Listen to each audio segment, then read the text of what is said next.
Ladies and gentlemen, it is showtime. Please enjoy the show.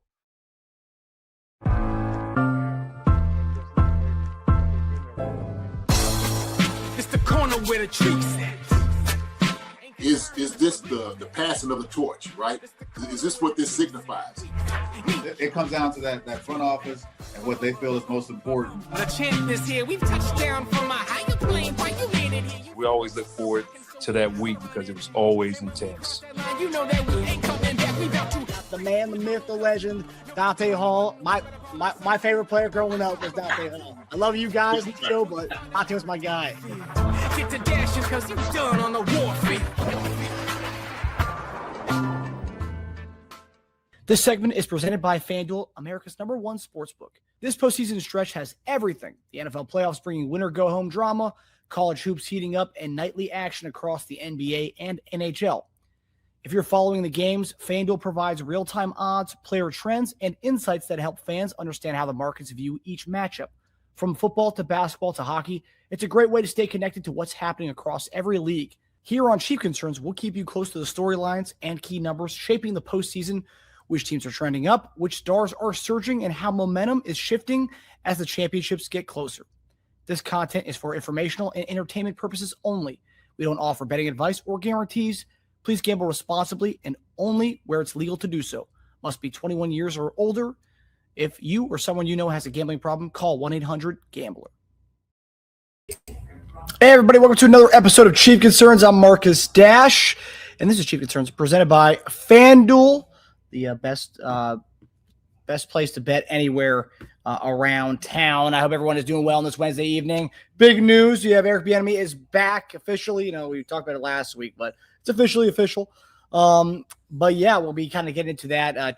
Travis Kelce said some words about it today on the New Heights podcast. So we'll get into that as well. Also, we've had some people DM us and asking about JD's offseason philosophy. We're going to kind of take a deep dive into that because I think there is something to be had about that. You know, we do on this show, we do our due diligence as far as draft stuff, draft research. And last year we were fantastic when it came to the draft.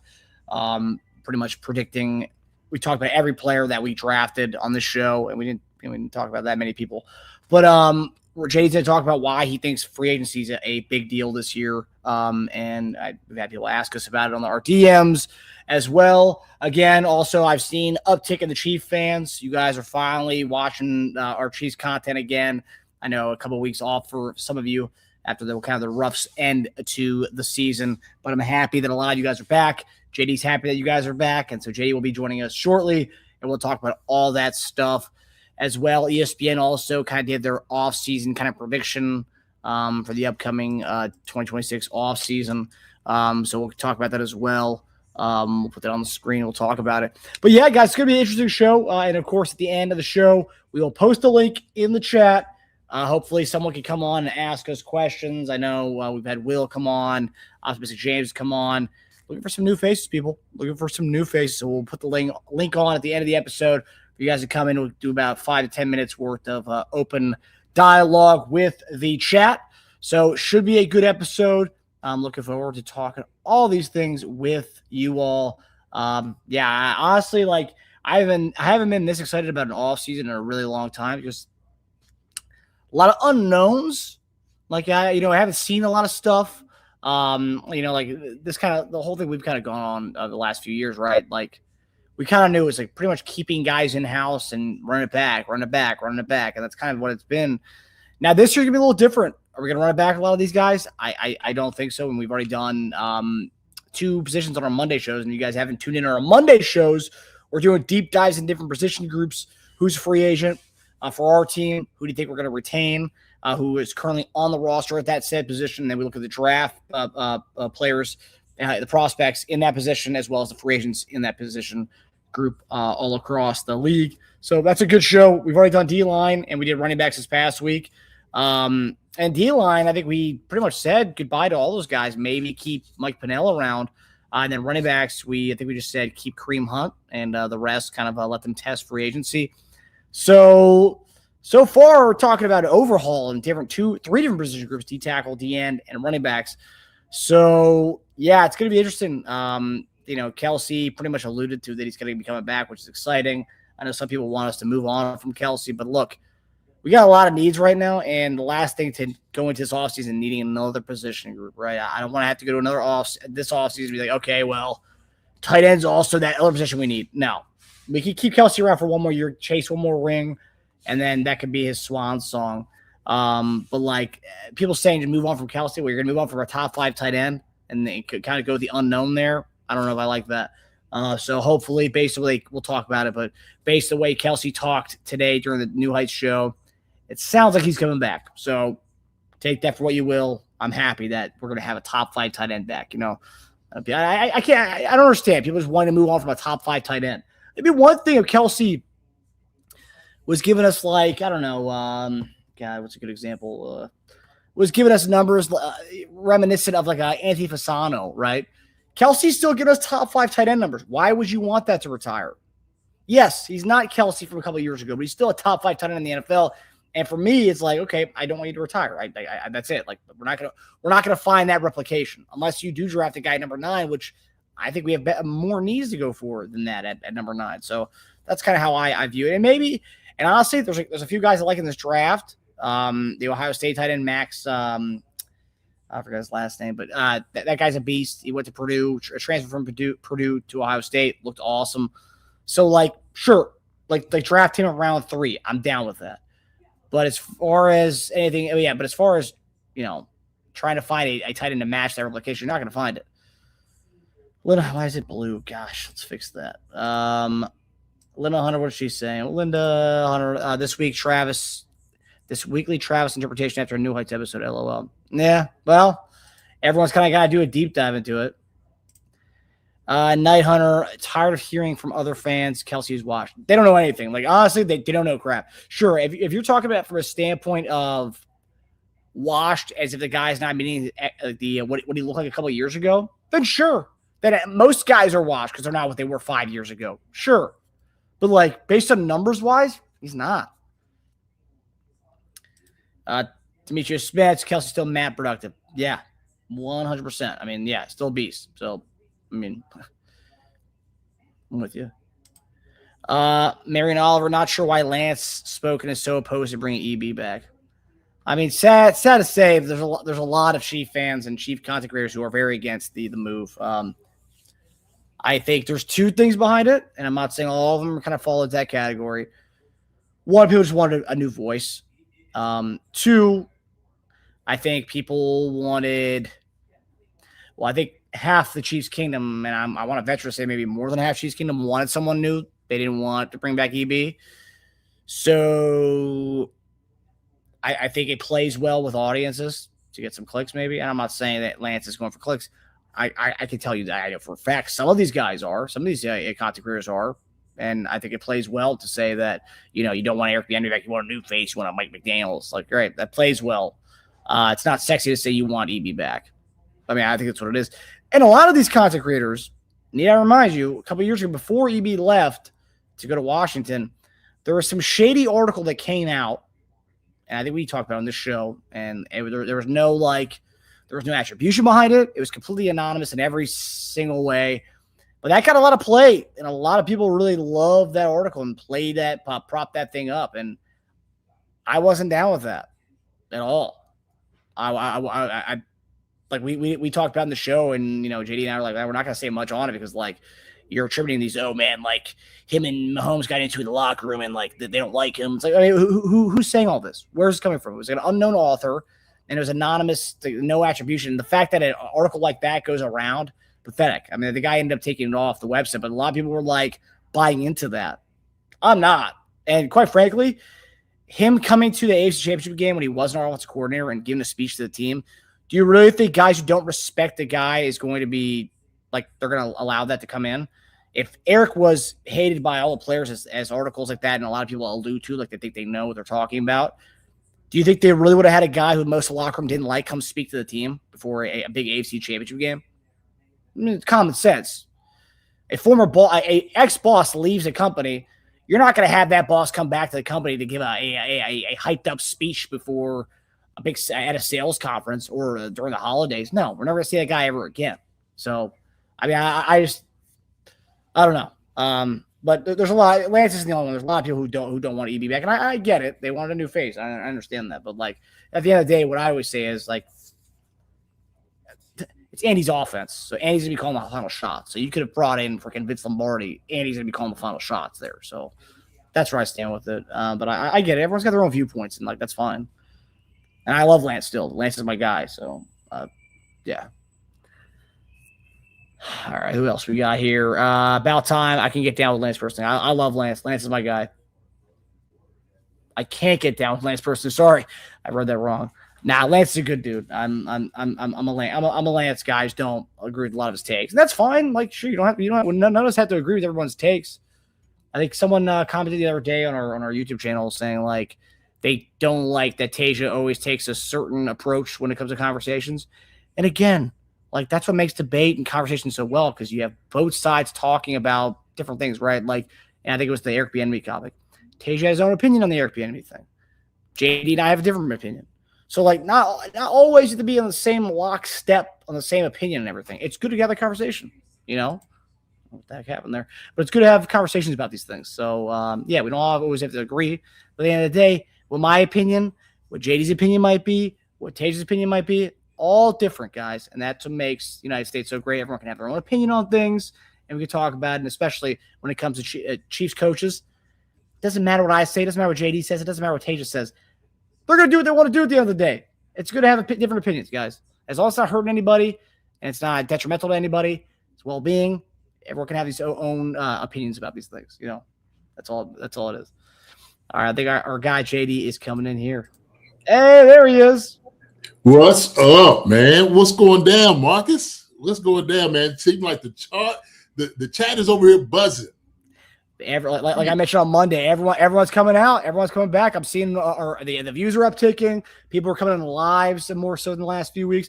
And I get it. You know, people want some time off after the kind of the disastrous kind of season that they had, and people just wanted to kind of like go to the holidays, kind of take some mental health days in as far as Chiefs content. But everyone's coming back as the offseason kind of ramps up here, JD. But I'm doing well. How are you doing, brother? I'm doing well, man. I'm going to give a shout out to everybody here. I ain't did it in a long time. Nighthearted 7297. What's going on? J-Dub 8419. About time, my brother. Hope you're doing well. Still praying for you and your family. Will, my brother, one of our guys that come on the show, hopefully comes on tonight. We're going to open up the airways for everybody to come on and talk a little bit about it. Terry Berkey, 244. I'm not going to do the last ones. Richie Hall. What's going down, Richie? Justin Hutchins. What's up? Demetrio Spence. What's going on, my guy? Kyler 98. What's up, Kyler? Good to see you. Good to see you, man.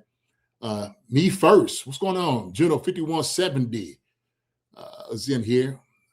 MOA. That's Marion Oliver. That's Marion Oliver. Oh, okay. All right. Marion Oliver, good to see you in here. Linda Hunter is here in the house as well. It's been a minute since I said it. What's that? Fat B1V? So I've seen a variety of opinions in here. Daniel, my guy, 113ZDR, DJ or DJZ, DJazzy. Yeah, Jazzy D or DJazzy Jazzy one. G, I know it. Yeah, Andrea Chanel. What's going on, Andrea? Good to see everybody in the chat tonight. I know. Hopefully others in here. Man, my guy. Listen, I heard a little bit about what you were saying, Marcus, and I'm seeing a little bit of, variety of opinions out here. And so, I got opinion of my own on how things are going to go. And actually, when I was driving here and I was sitting there getting the girls together, I was just like, you know what? I'm gonna tell her all the things that we're going to benefit just with EB being here. Not just only him, but also Chad O'Shea. And if anybody got to see my post, I don't know. Can you share my posts on here, Marcus? And you're pretty good with that, man. You do a great job of bringing things up. I put it on Twitter. So if you're not on Twitter world, you haven't seen this post I put out about Chad O'Shea. Maybe we'll get to play a little bit about what Kay and Gronk got to say a little bit about Chad as well. But EB and Chad coming here, what I'm telling you, have significantly amped up our offense, has made it that much better. It's an understatement. It really is.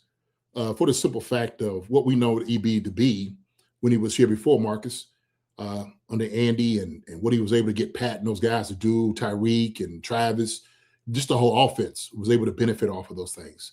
And now we got somebody in here, Chad O'Shea. Both those guys, man, amazing coaches. And I don't know if everybody knows this or not, but I just realized, that Chad and EB, man, they coached together up in Minnesota.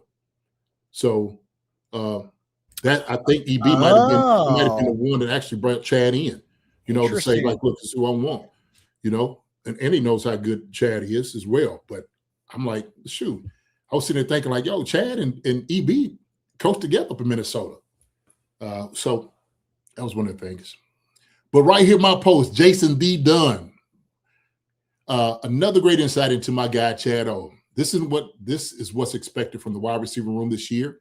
It's a masterclass on the intricate knowledge of wide receiver play and someone who will not let you fail. You'll be expected to be more and actually do more. So Chad he's coming in with a clear knowledge and understanding what he wants those guys to be. He's watched these guys. He's watching films on them. I guarantee when he meets up with each and every one of these guys, he's going to tell them exactly who they can become, what it's going to take to get you there, and the type of work you have to put in to be great in this league. Not just on, your own understanding what that is, but the measure with the guys that he's coached before, of what that is. So you're talking about somebody who's coached, Edelman and Welker, Randy Moss, Chad Ochocinco, Dante Stallworth, Chris Hogan, Denny Amendola. We're talking about a lot of guys. And the thing is, it's like with those Patriots teams itself, with the thing I love about this hire is that no matter whether it's veteran guy, a journeyman type, undrafted guy, late round guy who played lacrosse. Chris Hogan was a lacrosse player. This guy was kind of like a new to football, so to speak, when he got to him. But there was times where Brady was throwing with two dudes like off the street, and it was like, whoa, man, like how did this guy, like, where did this guy come from? Like Cambrell Tompkins is a good example. Like, sure, I think he had like 1 or 2 good years in New England, but like he was like off the street guy, and like the Patriots plugged him into their system, and it looked good. And people always used to talk about, oh, Brady's a system quarterback. Well, if that's the case, then Chad O'Shea was a big part of that system where those receivers kind of thrived in that system. Yeah, if you could bring anybody and have them be successful, that's him extending his knowledge to the guys of what it is, what's required for you to be great in this system, right? And not to be selfish in some of those things to do. But then of course, what I said on that last one, I was just talking about how, with this, Chad started here in Kansas City. His greatness came. That's why I disagree with Kay from. His greatness started in Kansas City with our offenses. He was around all those guys. And he's, like you said, you talked to Al Saunders. Al told him, he's like, man, he's an excellent coach. Watching Charlie and those guys, we had the number one offense, top offenses, all the years that Chad was here. And so he's in a meeting with all those guys. He's learning all those things. Chad being a former quarterback, he's been a passing game coordinator, he's been a coordinator. Chad's done it all. And so him coming in the wide receiver position, man, is going to be absolutely outstanding for our guys. It really is. And that's a huge thing too. Having a guy who, and Bieniemy, ROC before and running backs coach, but like having a former OC, and people will say, oh, he wasn't a successful offensive coordinator in Miami. Still, you're having an offensive coordinator at a position group as a position coach. That's awesome. And that, as far as the leadership role, to have a OC as your receivers coach, and quite frankly, I've heard that he could probably maybe be our passing game coordinator. And because if Nagy does get a job elsewhere, he may end up taking Joe Blameyer, who's our current passing game coordinator, who I think they kind of crossed over Delaware, or maybe within a year or two. But Blameyer is connected with Nagy, so if Nagy goes elsewhere, Blameyer probably goes there, and then we see a sort of thing with O'Shea being our receivers coach and passing game coordinator. Yeah. It'd be easy for him to, just kind of make that a transition. It's true. He's well qualified. That's a question. There's no question about that. So his credentials is not in question. Like I said, man, he's an excellent coach. He really is. But also to EB, what he brings, not just how he's just going to bring this whole offense, this picture together. one thing that we lacked in last year,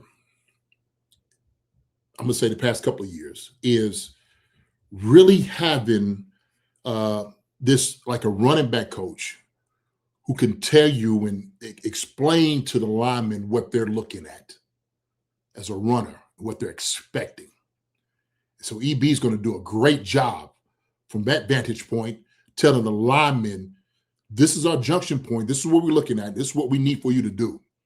And so when he's able to convey that information to them, then the guys are going to be able to get it. He'll be able to get on them guys too, the offensive line. The way they blocked last year was not okay. EB is going to make sure those guys, he's going to put a foot in somebody's tail. Make sure that's not okay. It's not acceptable. Even if I'm talking to first-round pick Josh Simmons, that's not okay. You played 8 games and you graded out at 49 or whatever it was and you run blocking, okay? 60-something, I think, in pass. I forgot what he had in pass blocking. But King Suma, same thing. Hey, man, we need a little bit more work out of you. You need to do a lot better job. Creed, Trey, we got to learn how to get back to the second level better than what we did last time. Put our cleats in the ground to get off the football. Whoever the right tackle is going to be. So whether it be Jalen Moore, which probably will be, and Issa probably helping out over there, hey, we got to do a stellar job on that side. But one thing I could be able to do is I could help you guys understand our vision, what we want to do in the running game. Same thing passing-wise with Chad O'Shea, who he's worked with before. Now they already on the same level. They worked and they understand each other. They speak the same language. So he'll be like, hey, man, Chad, this is what we're doing. This is how we're trying to do it. And so that in the room with somebody that you know is so imperative to the success of the team. And so I can't even, really extend on how great this thing is really going to be, Marcus, really, or emphasize the greatness of it. So I wanted to share this. This is a Common Dunn guy, the rookie running back from Rutgers with the Bears this past year, who kind of exploded on the scene this year. Yeah. But he talked about his experience with Eric Bieniemy, and I thought it was just a nice thing to share. This is his quote. I don't try to see how I would fit a coach's coach style. I kind of just receive the coach and how it's taken. But another guy said, it just so happens the way he coaches is how I've been coached my whole life. Guys that demand a lot of you and maybe be a little vocal as you guys get to hear on a daily basis. But yeah, he coaches us hard and he demands a lot out of us. But he does it because he knows we can do it. I think I respond to the way he coaches, and I just take everything he does and try to apply to my game and execute. And then he went on to show a piece of coaching advice there. You'll hear EB say all the time, 4.5 yards per carry. He's not too concerned with everything number-wise or big picture. He just says whatever play we're on is the most important. And if the ball's in your hand, you've got to find 4.5. Yeah. Okay, what do you hear? What do you hear when you see that, JD? No, that's the demand. So that the onus is on you. Find 4.5. The ball is in your hand, and everything looks bleak. Everything looks like is broken down. You need to go get 4.5 is what you need to go do. So whatever daylight that you see, if you need to put your head down and churn for a couple more yards, and at 4.5 in your mind, wherever you stop, 4.5 has got to be that just the level, right? That's got to be the minimal thing that you're looking at. And so for a running back, he's thinking right now, already in his mind, 4.5 is it. That's the lowest I can go. Everything else has to be above that. So even if my linemen do fail, they fall down, I got to find that 4.5. So that's him sitting there saying, you have the ability. And like he talks about this, EB sees it in you. You wouldn't be in this league if you didn't have that ability and athleticism and that talent. So it means that you're here. If you're here on this level, it's saying that you're one of the best, okay, to be on somebody's roster. Your job is to prove it every single play, every single day, every single week, every single moment, where it be in practice, film room, in the locker room, and especially out on the field. That's what it means. And so EB coaches that way. He has high demands and expectations for guys because you're in a high demand in productive business. It's all about production, okay? performance-based. You got to perform. You're on the biggest stage of NFL in a football that there ever can be or has ever been. Now you need to perform. So, hey, man, it's just like anything else. Any other stage that you're at, Marcus, or whatever, I don't know how it is in the sports media world like you came out of, as a news anchor and stuff like that. What was your level that you couldn't dip below? Did you have a line? I know we all have lines, right? I mean, you want to make sure that like if you were doing a live shot, for example, you want to make sure you were getting it out there. You didn't look like you're in the headlights. No ums or whatever. No kind of it's a good way of kind of like a layer of silence. If you ever have a chance of a layer of silence when you got a camera on you, it ain't good. That's like touching a ball and being like, what am I supposed to do in this play? And go on the receiver next to that. What am I running here? What am I running here? Like that. That's you don't want that. But I mean, as far as standard, I mean, you want to go out there and make sure you tell a story and be entertaining with it, and you'll know pretty much as soon as the light goes on if you're doing that job, because you can tell. Every reporter knows when you're doing your job, and if you're not, then but yeah, the lights come on. You want to be in the action, kind of engaged with whatever your story is, whether you're covering a cat stuck on a tree in the neighborhood or a 100-car pileup, or if you were doing a sports story that day. Well, and if you don't have it, you'll be exposed real quick.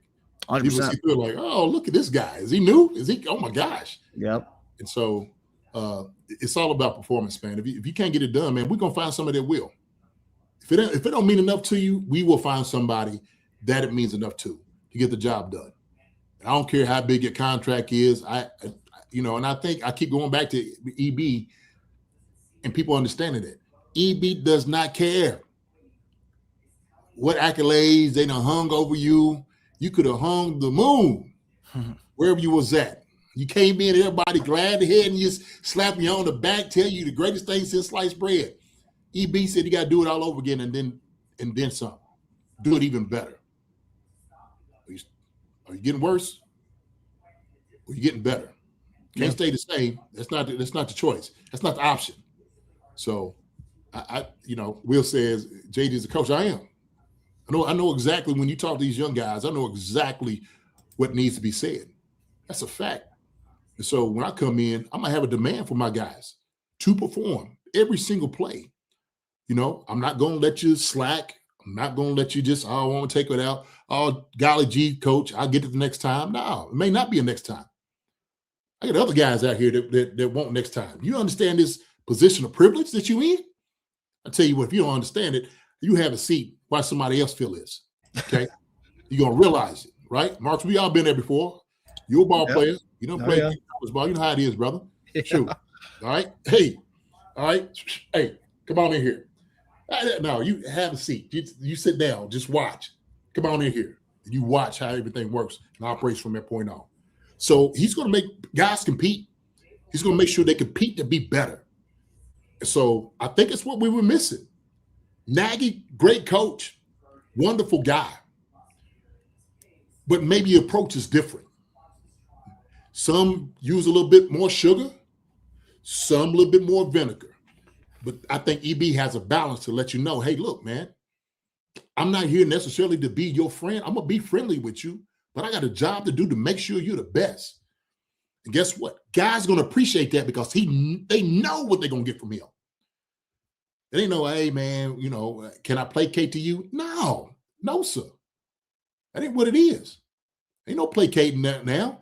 Look, we just watched the Chiefs in the season, okay, that everybody thought was going back to the Super Bowl. Underperformed offensively from practically almost, you could say almost every position, right? We thought we was going to just bombs away. We did sometimes, and sometimes didn't look that great. Tight ends, Travis looked good most of the time. Sometimes he didn't get the ball like he should have. And then all the other tight ends disappeared. Our blocking wasn't that great from the other tight ends as it should have been, right? Then our offensive line. As much as we kept trying to put the mantle on him, one of the greatest offensive lines, we didn't quite see that this year.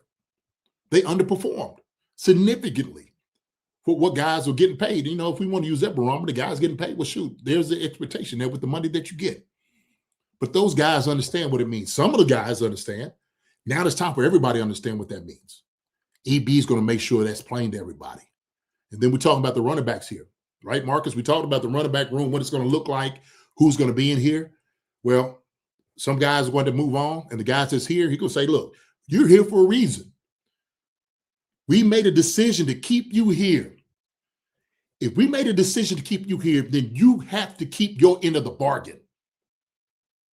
You have to keep your end of the bargain. Same thing, wide receivers.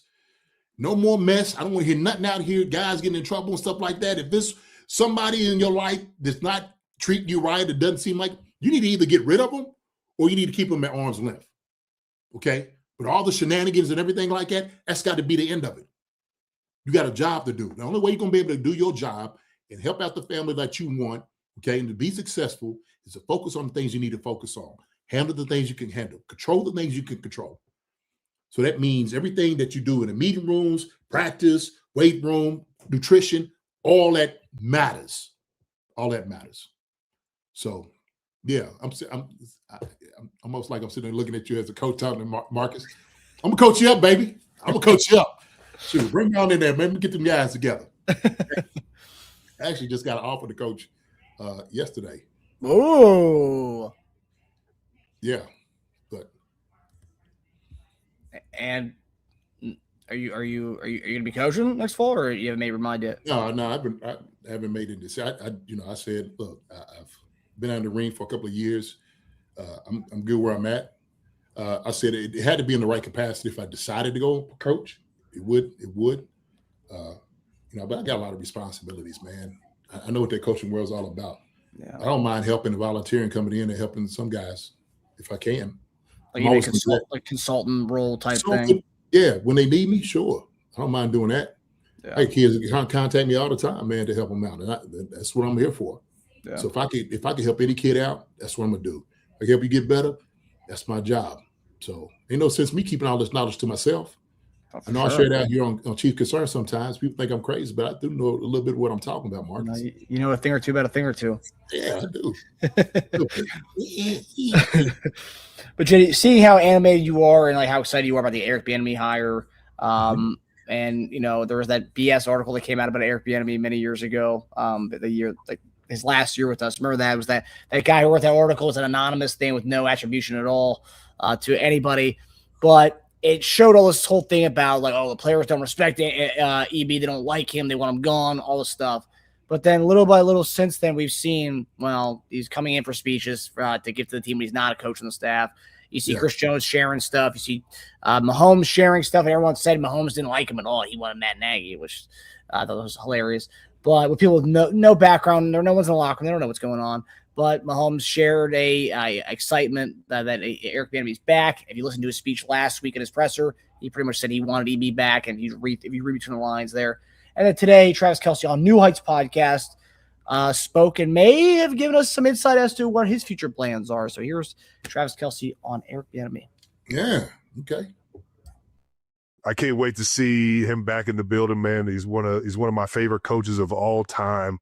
One of my favorite people of all time. I've had so many unbelievable, growing moments under him as a player, as a person, and I just love the guy, and it's going to be awesome to see him back in the building and see him back wearing the Chiefs logo, baby. Can't wait to see him back in the building.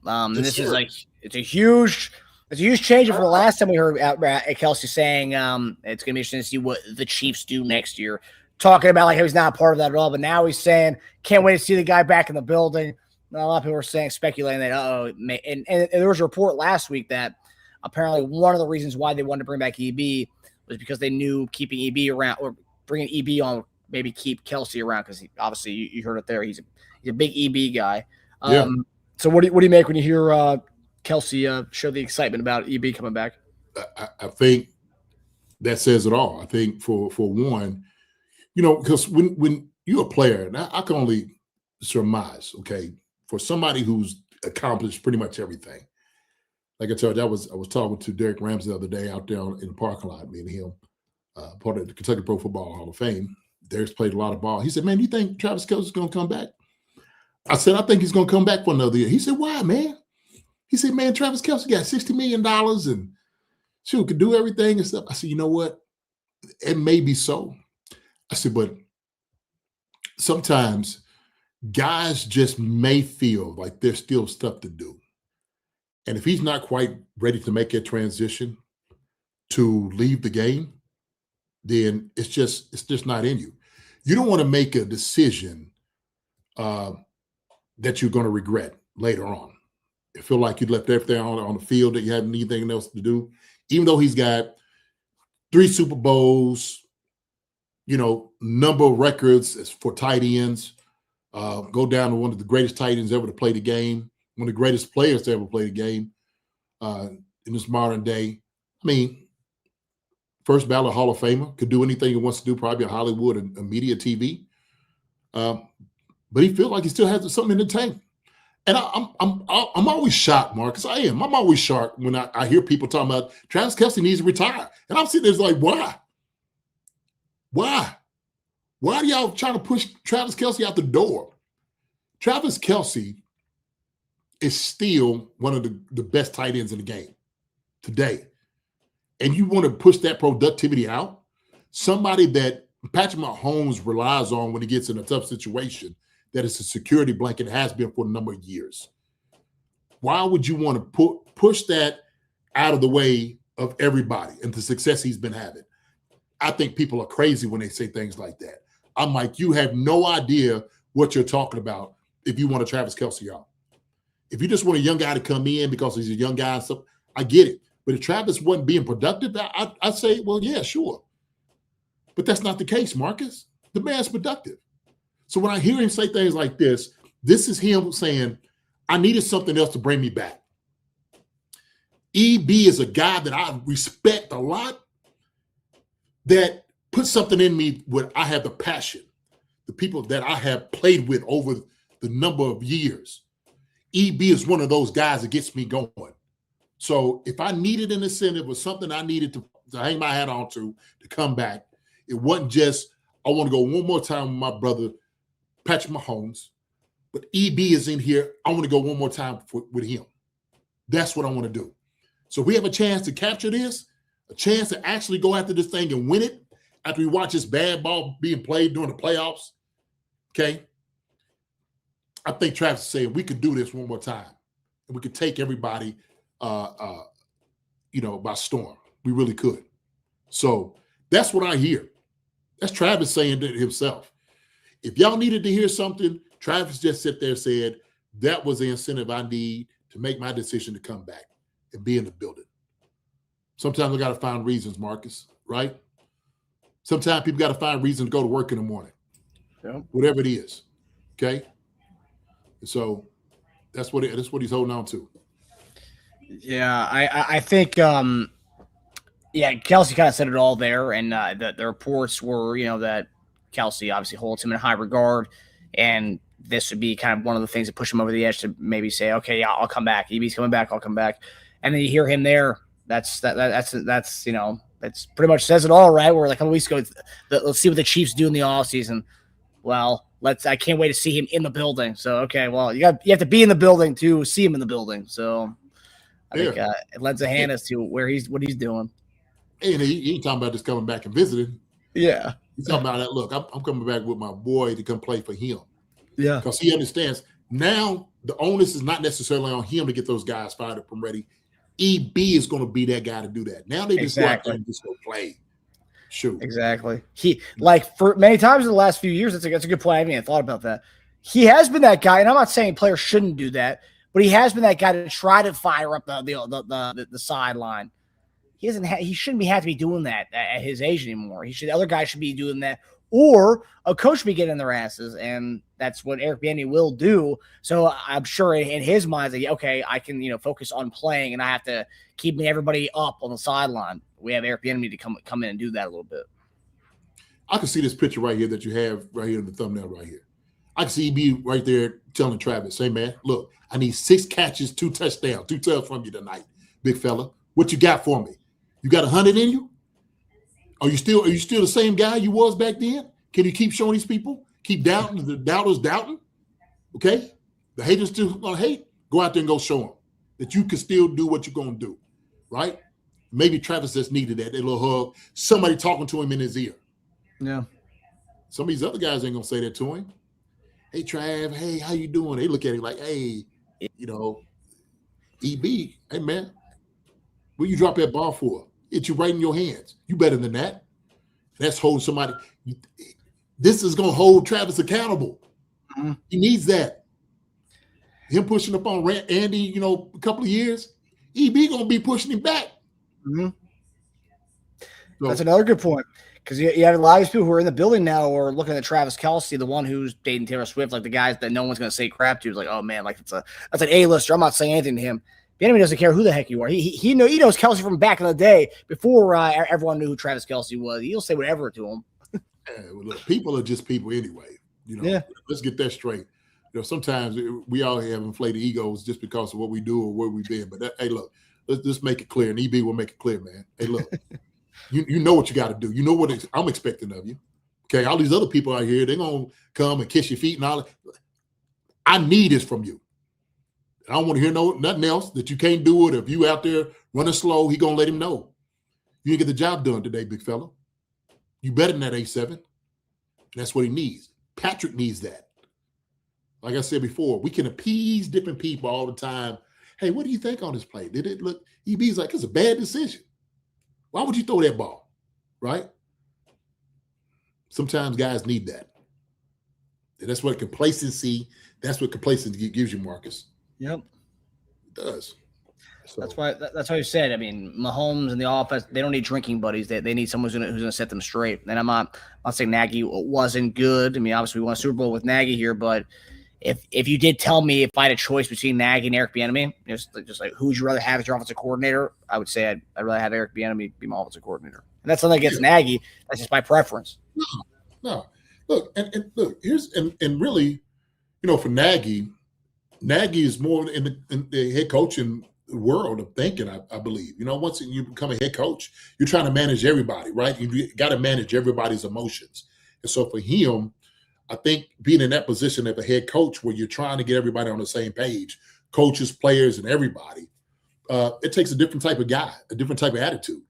Now, to be honest with you, I think part of that's the reason that EB might rub some of these people the wrong way. Because EB's like, look, when I come in, I'm going to be hard on these guys. I'm going to coach them hard. And so some of these teams like, man, I don't know if they're ready for that. We seen that in the Commanders camp. They coming into Ron Rivera like, hey, man, we getting coached too hard. He's using bad language against us. And Ron was like, these guys need to grow up. They don't understand what that means. So. Yeah, and to your point about Kelce, because I have seen people come on our channel and say, you know, like some of our comments, some of our videos saying Chiefs need to get rid of Kelce. It's like, and you really hit it on the head there. It's like it'd be one thing if he was giving us nothing, like he was just playing and stealing reps from other guys and not doing anything. He's still a top 5 tight end. He's not Kelce from 5 years ago or even 3 years ago, but he's still putting up numbers that are amongst the best in the league. So like, I don't understand why people want us to go into this offseason with yet another hole in our thing we have to fill up. Because if he's gone, we're gonna have to find a top 5 tight end stats from somebody else to kind of fill in that Travis Kelce role. I'd rather not. I'd rather have one more year of Kelce and give us a year to figure out what we're gonna do with that spot. And hey, maybe we draft tight end in round 3 or 4, and they could sit behind Kelce for this year. But like for people to say, let's get rid of him, he's not the same guy anymore. It's like, well, he's still putting up top 5 numbers. And say what you want. I don't want to have another hole to fix this offseason. We have enough things to fix. I don't want tight end to be yet another thing to fix this offseason. Travis Kelce, here's his numbers. He has 76 receptions, all right, 851 yards, 11.2 average, 44 longs, and 5 tubs is what he had this past year. 76. And this was out without Patrick Mahomes for how many games? Was it 3, 4? 3, 4, yeah. He could easily almost at 100. Easy. Yeah. Easy could have probably had that. He's got to figure the last few games. Yeah, like no grabs in the Denver game and the Raiders game. Yeah, 0. Like nothing on to him. And it was all in the dirt. So if he had that, he's still at 86. I mean, what we're talking about here, I don't get it. Yes, he's not the 1,300 yards or 1,400 yards, 1,200 yards, but do we understand really what those numbers mean? I don't think we get them. I don't think people get it. Like in comparison to everybody else in the league, tight end wise, those are stellar numbers, exceptional numbers. Yeah, people think it's easy to replicate. You can't replicate that. But people want to retire. Oh my gosh, really? All right, man. I'm like, for the life of me, I have no idea what they're talking about. If you had Trav and we could have Trav, we need to keep Trav. That's period, point blank. There shouldn't be any other conversation besides that. Now, if you want to say you want to address going into this last year, maybe being his last year, which I'm sure this might be his last year, and say maybe go get a tight end. Okay, I entertain that. I ain't got no problem with doing that. Things like that, Marcus, not at all. But as far as like trying to kick Travis out the door, I don't understand them people. I just don't. Where do you get the numbers from? You know, who takes that share of the catches and all that away? Who takes that on? It's a question, right? So, yeah, that's another question mark into this whole offseason. If the fans who do want us to be done with Travis, where do those numbers come from? Because right now, if you say, let's say Travis goes, and I know there's some people out there saying Kyle Pitts, which is like, I mean, Kyle Pitts. Well, let me see. This was his best season, though. This was Kyle Pitts' best season, I believe, statistically. Let me see Kyle Pitts. How much is that going to cost us? I know. We got other things we need to do, man. Yeah. Yeah, it's all wishful thinking for people who don't think Travis should come back. I mean, he's going to come back. The way he's speaking about it, Eric Bieniemy. Kyle Pitts, 88 receptions, 928 yards, 10.5 yards and catch, and 5 tubs. Ain't too far from Travis. No, and that's his best season. This is Travis. This is Travis. One of his bottom 10 seasons. I mean, we're talking about here. So like, yeah. No, I mean, at the end of the day, fans they're in La La Land if they think we should move on from Kelce, top 5. Again, and I understand, like what you and I just said. If he was just a guy who was out there just collecting a paycheck, he's not. He still put up top 5 tight end numbers. Like, and if he was putting up top 10 numbers, I'd still say why get rid of a top 10 tight end? But he's not. He's giving us top 5 numbers. So like, lay off the guy. My God. I just seriously, I think people are trolling. Well, I'm sitting there thinking like, man, you must have been dropped on your head, or you don't quite understand the numbers, how these things work. I don't know what it is, but every time I see a tweet like that, or I hear somebody say those things, I'm like, what? Do you hear yourself speaking? Do you hear yourself talking? And do you know his numbers compared to all the other tight ends in the league? What that looks like? It's casual, like fan talk, or they hear like sports commentators, national guys who don't know anything. Like, oh man, he's way past his prime. He's done. They let him just go get married, and that's it. And the people don't pay attention. They don't really know what's going on. They regurgitate what they hear on national guys who don't follow the team at all. It's also just good. It's just good sound bites. Travis needs to retire. He's done. He's cooked. That's like a classic. He's cooked. I can't stand that talk. Yeah. But again, hearing Trav talk about EB sounds like we'll at least get one more year of Trav. JD, so ESPN released their offseason. They do it every year. They go around the entire league. They kind of have people kind of do their predictions for the year.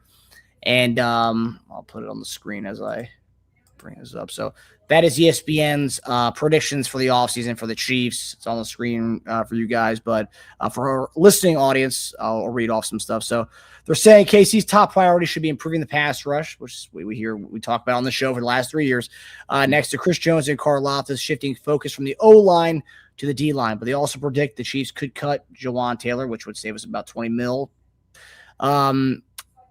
However, they did say utilize our first round pick on a right tackle. And this is something that I've seen plenty of our YouTubers comment on our videos saying, go draft best tackle available, which is, I believe, Fano from Utah. It's a guy that everybody, Yeah. I've seen him up there. So I think it's kind of contradictory, right? They say to focus on D line, and then but with our ninth pick, with our blue chip pick, take a right tackle. Jay, when you kind of see some of the takes out there, which are people saying like, because you've been kind of prioritizing saying that like pass rush, but also the O-line needs to get better. And when you see ESPN kind of predict that the Chiefs should maybe go that way in the draft earlier on, go right tackle, and when you see fans say our offensive line is just plainly not good enough, and we're going to have a hole at the right tackle spot when Jawaan Taylor's cut, even though Jalen Moore is still there. What do you say to that? Because I feel like a lot of people are saying this draft needs to be a trench draft, but a lot on the D line as well as the O line. Me personally, I know you've had you said a lot about how the O line played this year, but like I think we've done enough with the offensive line. I really don't think we really need to do much. I think the guys need to play better. I mean, that's pretty much what it comes down to. But I think talking about national media not really knowing anything. Mm-hmm. National media saying we need to draft a right tackle on with the ninth pick. I just think that's just plain flat wrong. I don't know what your thoughts are on that. I do too. I disagree with it wholeheartedly. I do. I think we have the guys in the building. They just need to be better. Jalen Moore, we invested a lot of money in him. I think Isapole is a very interesting guy that we have here, prospect, that played pretty well last year when he got in. And I think if you develop him during this offseason, him and Moore, I think you got your right tackle, the guy that you need. I don't think we need to go out and get anybody else. Those two guys can get the job done. We've seen them get the job done. Now, if you're trying to do something for a long term for the future, let's say Jalen Moore does what he's supposed to do, then you resign him for a longer term. Isapole, if he comes in and he's exactly what you think he could be and has improved to take that position, then you lose nothing. You lose nothing at all. So I think we ride with that. If you want to get a prospect maybe in the later rounds that you might be able to develop, sure. I'm not opposed to that. But Godric did a good job. Chu came in and did a pretty decent job, man, for him being one of those guys. What they call the developmental, what they IPP, International Pathway Program players. Yeah, that long word and name. International guys. He did a great job. He did. But there's some things he can build on watching film to get better. Chu didn't do a bad job, man. He didn't. He's a great piece, learning the game. He seems like somebody who could get improve that much. So I don't think we go for offensive line at all. That's the least of our worries for us. I think we just need to get better as a unit, and I think we will. They get that onus on them, they'll do that. If guys remaining in the building during the offseason, Marcus, or find themselves in a camp that guys are working to get better, they'll be fine. I have no problem with that whatsoever. And then, of course, when we're talking about, I think all of this here, they're writing up. I think somebody's following us. They're saying pretty much most of the things that we're saying. We're doing their homework for them. Yeah. But I think, defensive line is what we have to concentrate on more than anything else. And I keep emphasizing, I'm going to say this over and over again. I had several tweets that I just didn't even send out. And all I wanted to say is, man, look at that defensive line. Look at that pass rush. Look how much it's disrupting the quarterback and the timing and everything. Can't run the ball, can't pass the ball. Why? Because you got guys that are putting pressure on the quarterback play after play on the defensive side of football. Who wouldn't want that? That's what we need. Offense, what they say, offense win games, defense win championships. So we see it like, man, them jokers down in Houston, man, them suckers, man, are humming. Was humming. And so they single-handedly kept him in that game. Hey, man, single-handedly. For 2 games. Not just that game, 2 games. Yeah. Heck, all season if you want to, if you will. Yeah. Right? When we talk about Denver, everybody, Bo Nix, their defense is what's keeping y'all in the game. That's what's doing it, okay? Y'all got pedestrian numbers. Y'all put Bo Nix and him in a great position. That's what's happening. But we cannot sit there and not emphasize that we need us a pass rush to get back there and get home. But just by 4 guys. We need 4 to get home. We don't need to blitz and bring everybody and, corner blitzes. I love it. Spags does a great job creativity-wise, but we need 4 guys to get home on the quarterback. It changes the entire scope of what you're doing defensively. It helps out significantly. And it helps out our offense too. So that's what we need to get back to. Karlaftis, Chris Jones, those 2 guys need help. They need some help. We could get some guys here. I'm looking at it, Marcus. I tell you what, I don't know, man, if we're going to get Bain or not. It's going to be hard, man. I'm telling you, dude. He looked so good during that national championship game, man. If people weren't fans of him before that, man.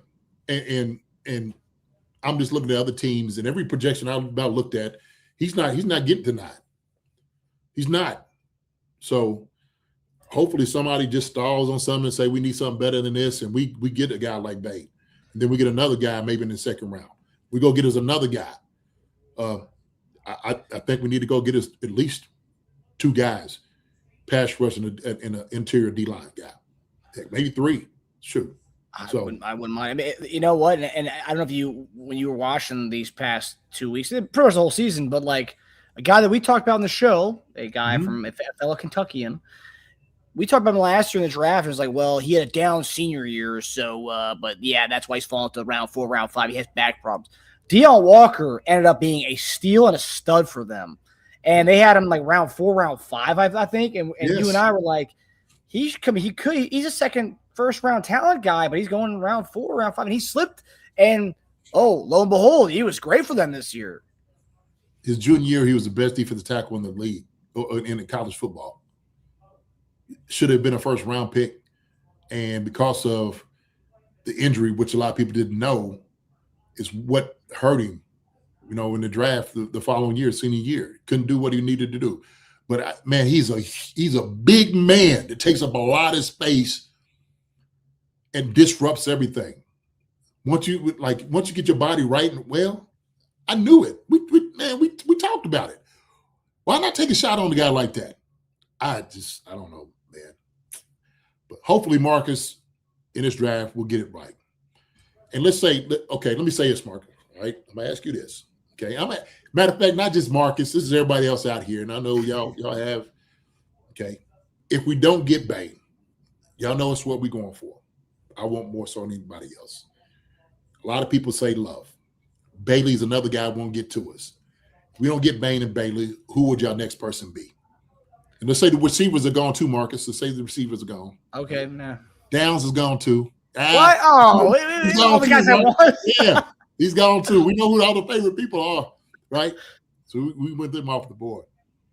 Who would you get? Ooh, man. It would be between gosh, it's not a sexy pick, but it's a need for us. If you're saying Bailey and Bain and Downs are gone. So you're saying Jeremiah Love's still there, right?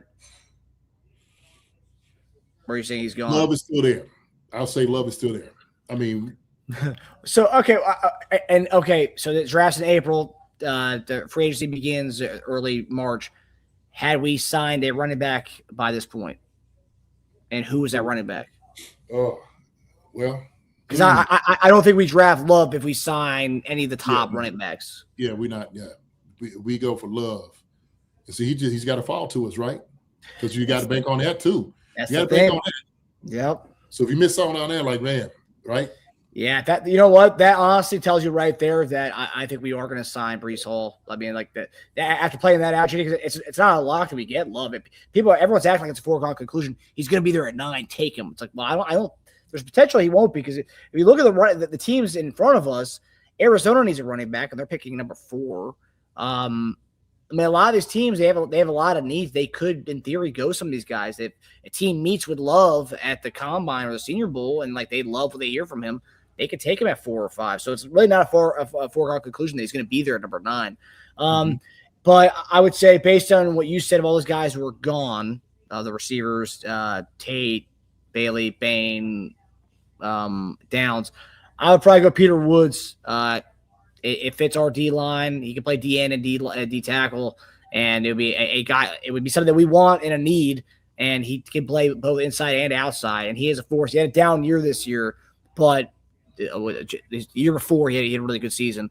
But still, I think it would definitely check the boxes. Not a sexy pick by any means, but for what we need and what we've been lacking, it would be a pick that moves the needle. So I just sent you something. This is what my boy showed me. This is what he had. I don't know if he made this or it's somewhere else he saw that maybe. Oh wow! Yeah. Okay. Well, but he has Downs available there. I would have gone Downs over Wood. Over Woods. Mm-hmm. I would have, yeah. I'll let me post this up. Yeah. And then also, too, like, there's potential of, if we do trade McDuffie, I mean, I've seen a lot of these draft experts say that we could trade McDuffie and get a late first and like a third or a fourth. You get that opens up a lot of things. Like, necessarily don't have to go best pass rusher. You could go best player available at that spot and then go best available pass rusher at that last spot. Or you go BPA, pass rusher, that top pick, and then go whatever with that second first-round pick. I do think that is going to offer us a big flexibility to do some stuff if we do trade McDuffie for a late first. And a lot of people seem to think the Rams would be one of those teams to do that. Because they have been known to trade first rounds for cornerbacks in the past. I believe they did it with Peters, and I believe they did it with Ramsey. So they've done it. Will says Lee Hunter. At number 9? No. I mean, he's going to be like a second and third round pick. I mean, he won't be. Yeah, he won't be there. Sucker's big, 6'4", 325. Oh, he's a big dude. I don't know too much about him. I haven't watched too much of him. I mean, he really turned his he really did his damage during the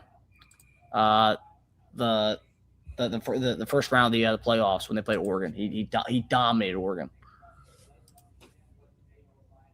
Here, let me post in the game online right now. Somebody Dominique Big Citrus. Big Citrus. That's a second, third round guy. I think we talked about him last week on our D tackle show. Yeah. So yeah, he would be. I mean, yeah, I wouldn't mind him second or third round. Yeah, I would love him. And yeah, there's a lot of like good guys to get in the second or third round for the D tackle spot. But as far as getting like a legit pass rusher, that's got to go, man. That Bain or Bailey has to fall to us. Yeah, the one guy, man, what's his name? Messidor? No, not Messidor.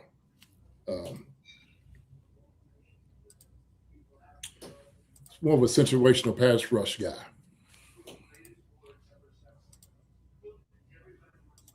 Did he play at Texas A&M? Oh, Cassius Howell? Yeah. Teja's a huge fan of him. Yeah. So this is the mock draft JD sent me, guys. So if the draft went this way, I'd be very upset, obviously, that Bain goes. But is Bain going to go early? They drafted Walter Nolan last year. Will the Cardinals go him? I guess they could, but Nolan's more kind of inside guy. So that's true. And for his ACL, so he's going to be yeah. Yeah, he can shoot. Yeah, if it went like this, I would not go Peter Woods. I would go Caleb Downs and then go get Messidor round 2. Well, we know the Commanders definitely they need a pass rush. They're thinking I don't know if we get past him. So if Bailey gets to us, I take Bailey. So somebody was asking and said, does Bailey? Who said that? Who's saying that? Oh, which one of y'all was talking about Bailey in here just a second ago? I think I see. Oh, here it is. Lee Stephen. Lee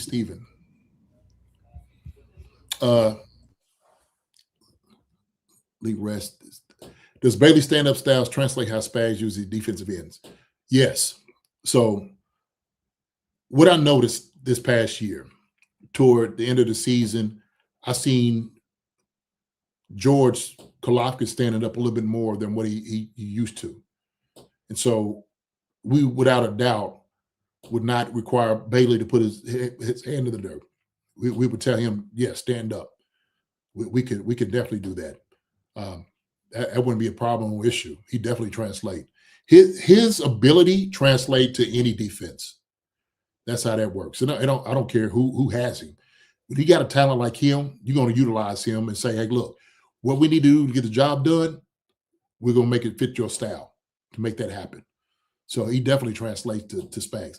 Spags is especially probably one of the best defense coordinators to go to because you don't necessarily fit in the mold in the box. I hear people say that all the time about Spags and these guys.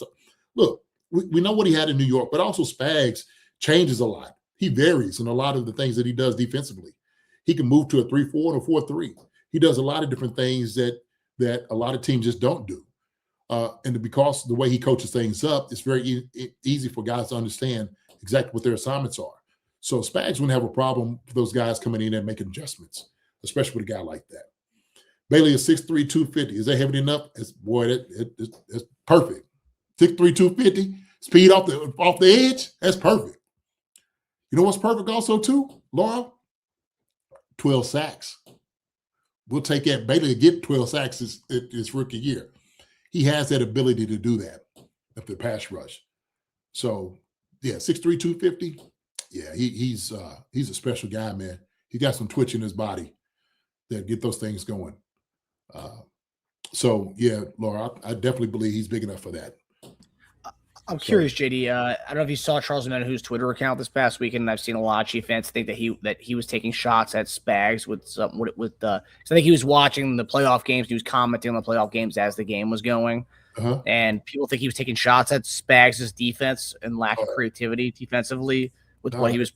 I think he was just a player watching football, and he was just commenting on the defense. I don't think he was taking shots at anybody. But everyone always thinks people are taking shots and stuff. But I'll just show you.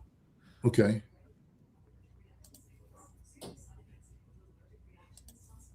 Four or 5-man stunts in games. Yeah, a lot of O-line can't take consistent 4-man rush with stunts. Eventually, they go and give. And a lot of people are saying he was definitely taking shots at Spags because we weren't. They weren't. We don't do that. But at the same time, it's like, well, you guys couldn't get to the quarterback with 4-man rush. I mean, like you could do it when you have the personnel for it, but when you don't have the personnel, you ain't going to get a 4-man rush back there. It's true. Stunts is something that you can utilize to your advantage, and we didn't do a lot of that. I've seen a few stunts every once in a while, but we really didn't do a whole lot of it. And our offensive line had a problem with stunts and twists. We did, because guys will be they won't be on the same level. For linemen, guard and the tackle, if you're not on the same level for a stunt and twist, that's hard. It's hard to be, especially if you're not communicating to another guy to pass it off. Because everybody's got to be able to see the same thing. And sometimes we just didn't see it. We didn't see it enough time. And we didn't quite understand what guys were doing. So I don't know if it's necessarily taking a shot. Shoot. Maybe it's something he wanted to do. Maybe he wanted to be a part more of stunts. Ain't nothing wrong with that. Shoot. Heck. I wish we did more of that. I mean, I'm kind of with him, honestly. Yeah. If you're watching another defense do more things, more creative stuff, I mean, then I'd love to be a part of that too. Especially if it's hurting his stat line, if he can't do a lot of these things. Yeah. Well, and like you said, can Ford just get home? How about Ford get home? Yeah. And what's wrong with that part? But no, I agree with him. He's right. Hey, that's not a lie. That's true. So, I agree with Charles on that, man. What he said, 100% Duke, the more 3 and long, obviously D-line gets, opportunities that D-line get, they are stunning and rushing 4 and 5 makes it very difficult for anyone to protect. Yeah, very much so. Yep. Yeah. So long and the short of it, they need to go D-line whichever way possible. And I don't know where ESPN's coming up with this draft offensive line, guys. What game was he? What games that he's referencing to? Do you know? I think he was talking about, based on this, I think he was talking about the Was it a week ago? Because I mean, it gives me a little bit more context as far as like what defense he's talking about. I think he's talking about the Chargers game. Oh, okay. He's talking about Oweh before that. All right. I didn't see the Chargers game. I didn't get to watch it. Yeah. I watched Houston though, and them suckers weren't doing no stunting. They were just going to get in the quarterback. Right, sucker that did line straight up. Say, well, I'm coming right through you to go get the quarterback. Stop me. That was it. He did say, bro, this might be the best defense I've ever seen, and that's saying something because I played on the number one defense in the league before. He was talking about the Texans and that was 3 days ago when he said that tweet. You ain't lying. So Man. it's real. No lies told. JD, so our final time before we let you guys come in and hop in with some questions for us.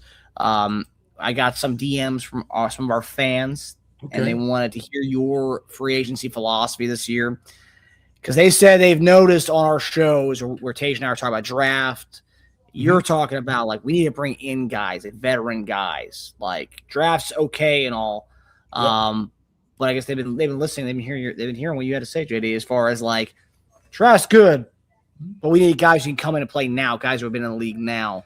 That's right. So I guess the question that I've got and I try to summarize a bunch of the different comments I got from some of our fans.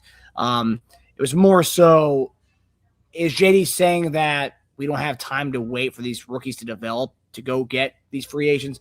And obviously we have to make the cap space work because we're going to have to do some salary cap gymnastics this offseason to make some of these contracts work. Because again, we talk about some of these position groups that we have in our Monday shows.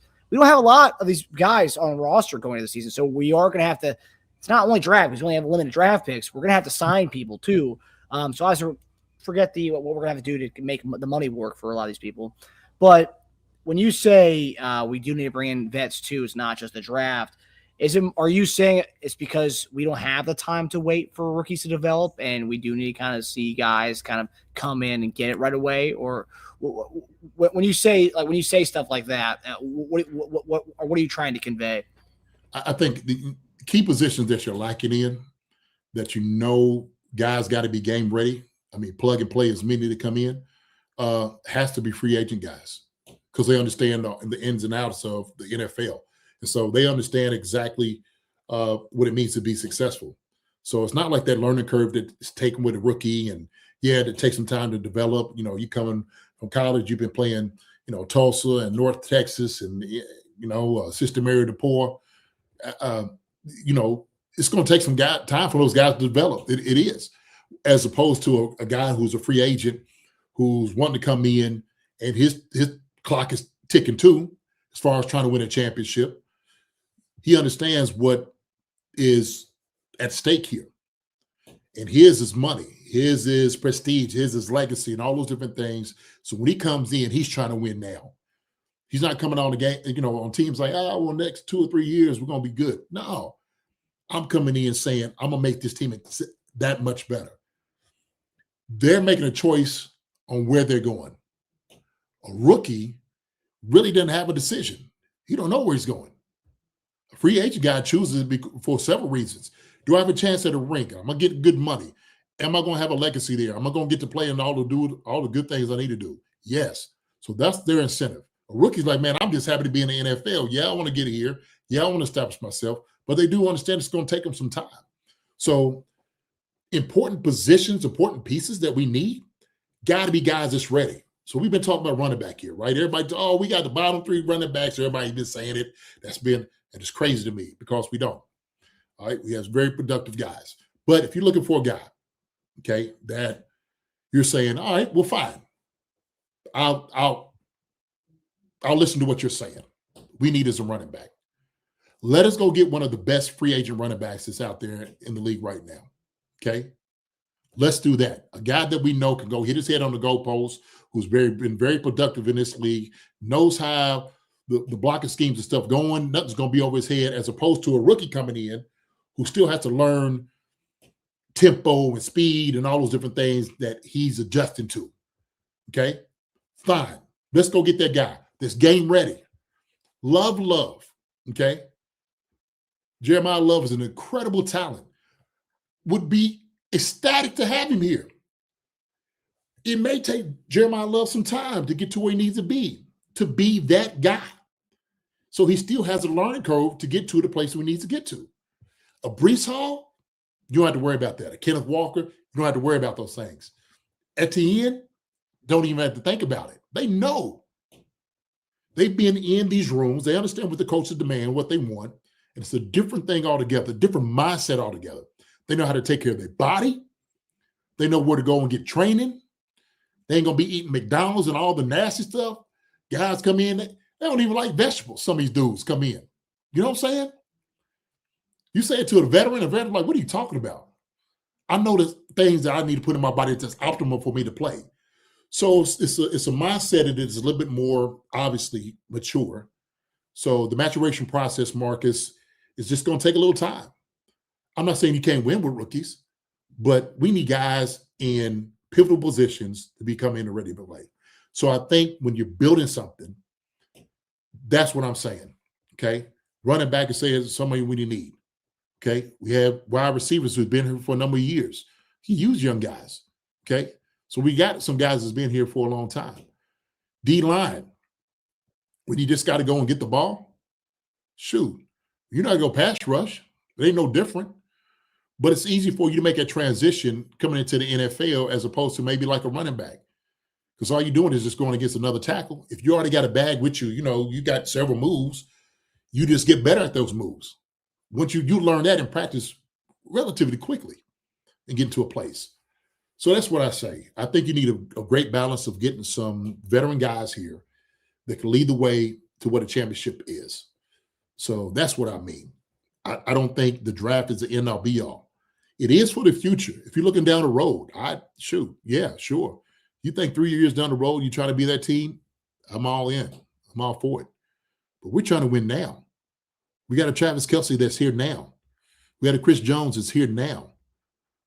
We got a Patrick Mahomes that's here now. So we got guys that may not be in the building the next 1 or 2 years or 3 years. We got to win now.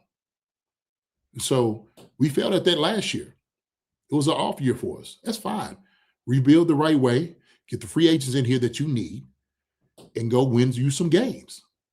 And let all the supporting cast be younger guys that's watching the veterans do it. And if they come in and there are guys that can come play, we're even better for that because they understand what it takes. And so that's why we feel like veteran presence is so important. It really is. Locker room with young guys. So you kind of hit it on like the fact that Kelce's one more year potentially. Chris Jones, who knows how many more years he has. And I've seen recently Chief fans are saying that, who knows how long Mahomes is going to play for, which I think I saw some content creators are talking about. I think Bob Fesco on the Chiefs radio, Kansas City radio, made a comment saying like Mahomes is telling them to fix it or he's going to ask out eventually, whatever. And I think some fans may have thought that like you were in that same vein, like, look, like Mahomes, you have a stellar player like that right now. Go build for him right now. Figure out the rest and the contractual stuff later, get the best players on the team possible now. And that will be bringing in veterans instead of building through the draft. And I also will say too, like, I think I'm with you. I do think there is a balance to it, right? You need the proper amount of balance from the rooks as well as veteran guys in free agency. And we're going to have to spend the free agency because we have a lot of guys on our roster right now going into next year. But the right way though, Marcus, right? The right money, the right way. Sure. The right way. Mm-hmm. Go ahead. And I'll say this: I think the fan base, the reason why everyone kind of hones in on the draft, I think everyone's kind of not been jaded, but I think their minds has been kind of ever since the Tyreek Hill trade. I think that everything's been kind of shifted a little bit, right? Because that draft, because we got so many picks from that Tyreek Hill trade, that draft of those guys helped us get into that back-to-back Super Bowl, helped us get to 3 straight Super Bowls, and that draft was a big key to that. So I think a lot of fans see the draft as what's going to make or break the next 10 years of Patrick Mahomes and then the rest of his chapter in Kansas City. What do you think about that? They were pivotal guys, but if you look around, who are at what positions, those young guys in the draft still had veterans at the back end, like secondary. You still had somebody at safety that understood, who's been in the fire before, who can orchestrate and put guys where they need to be. So it's that part of that communication. When you're sitting there, you're thinking about, maybe a Nick Bolton who came in and was like, you know what? Nick Bolton comes in, he becomes Spag's mind out there. Spag's like, it took him a couple of years to be that guy. Let me see, what else? Trying to think. Offensively, we had some older guys on the offensive side of football. Got some wide receivers in, free agency was a little bit older. They was going to be able to help out. And so it still worked out to our favor. So it's good to have that balance of guys. But then you had a younger Chris Jones who was unstoppable. And I said about those years, we should have been putting guys around him to help him out. We've been wearing him down these past few years. To slow Chris Jones down. It's almost like they ain't been listening to us. I'm like, what are y'all thinking? Y'all have so much money invested in him. Invest in getting young guys around him that's going to be able to do the same thing. And they decided to kind of do that with Gelati and Norman Lott. Well, Ashton got to play some, and he's going to develop because he's a good talent. And NOL got hurt, so we couldn't utilize him. And then all of a sudden, it's like, shoot, what did we miss here? So we can go all in on draft, but for me, I think it's just a mistake because there's just so much more that you got to teach the guys and get them ready. And it's things that Andy didn't got that much time. I don't think Andy's not going to be here another. Come on, That's a good point. Andy's not going to be here another 5 years. I don't see that at all. Maybe 2 or 3, maybe. I don't know. This is my speculation, okay? I haven't heard anything. But I'm just saying Andy's getting up there in age a little bit. He wants to enjoy his time in retirement. Right, Will? When is now? We got to do it now. Draft is for future and later. And if you're able to get something out of young guys, great. It's even better. We got to win right now. That's why we had to go get Jawaan Taylor. That's why we invested a lot in Creed and Trey, guys that's been here. That's why you do that. We brought King Sumi in as a draft to be the starting left tackle, and he didn't even start. When he started, he didn't look that good. They had to move him in to guard. It took a whole year to figure that out. You know what I mean? So yeah, no, I'm with you. Like I do think it depends on what position it is. And when you talk about being smart with your money, yes, sir. You have to go with the running back who, I know people are saying in the chat, like Breece Hall, don't ever never sign a free agent running back. I mean, that's just not true. I mean, ask Philadelphia Eagles about that. They won a Super Bowl with the guy they signed. And we're talking about Breece Hall is 24 years old. I mean, it's not an old guy by any means. Right. Do not pay a running back for what he already did in the NFL. Why not the Joe? What? That don't make any sense. True. Josh Jacobs went up there to Green Bay. He helped them get better. Yeah. I mean, instant upgrade over Aaron Jones. Derrick Henry. Yeah, exactly. Yeah, and he was about 30 when he went over there. Yeah. Why wouldn't we want to do that? I want a guy that's been there before. If a guy's beat up, it's a whole different thing, Joe. But if I'm looking at the history of guys if we know he's a solid guy, and usually it's been like that, they usually do really well when going to other teams. They usually do. Breece Hall, okay, because we know what we have here, because what we know what we got, offensive line, Travis Kelce, Patrick Mahomes, Breece Hall would be a guy that would be the right fit in what we do. Our wide receiver room and everything, he'd be a great complement for what we need. Seriously. So it's not going to break the bank. So. And salary cap wise, it makes more sense. We talked about before. It makes more sense to pay the running back and draft a edge rusher of need instead of drafting the running back and not being able to have the money to compete with the top edge markets. Because we won't think about it. At the end of the day, we're not going to be able to compete with the other teams who are going to throw money at these edge rushers in free agency. We're not going to be able to. We don't have the money for it. Yeah, Joe, we need a pass rush, brother. We need a pass rush. What they're asking for is this money. We just cannot pay for a free agent pass rush guy, one of the top tier dudes. Can't do it. Let the money stretch out for a little bit. We'll get more other things there, you know? Yep. Barbershop, we need a home run hitter in the backfield. I don't care who it is. I hear you. Yeah. You know, but let's get a guy that's proven that we know is going to be able to do it. If we want a home run hitter, what's going to help with a home run hitter, Barbershop? Let me make this point again. It's going to rely on our line. Our line's going to make him a home run hitter. Yep. So let's make sure we put that out there first. The guys up front is going to be able to pave the way for those guys to be the home run hitter. Okay. We ask the running back to do one thing. One thing. You make one guy miss. Then go hit your head on the goalpost. That's what it is. EB, I need 4.5, baby. You know what he said? You need a 5.4.5. 5.4.5. That's what our running back's going to hear this year. So. And the one thing about Love, I know people like me, he has awesome highlights. And you look at some of his games, he's great. And if we do draft him, sure, I'll be happy about it. I'm not gonna be upset by it. And that's the thing. We talk about all these guys, and there's people out here who say they don't like certain people. Say no, you don't not like him because if we got these guys, you should be happy about it. Because at the end of the day, this is a lottery ticket that we got. Someone granted us this number, this horrible year that we had. Someone granted us this. It was like, hey, here's your number 9 pick for that. All the horrible stuff that went on this year. Here's the top 10 pick. This is a luxury. We should be picking at 31, 32. But the fact you're picking at number 9 in the Mahomes era is rare, and it will probably never happen again.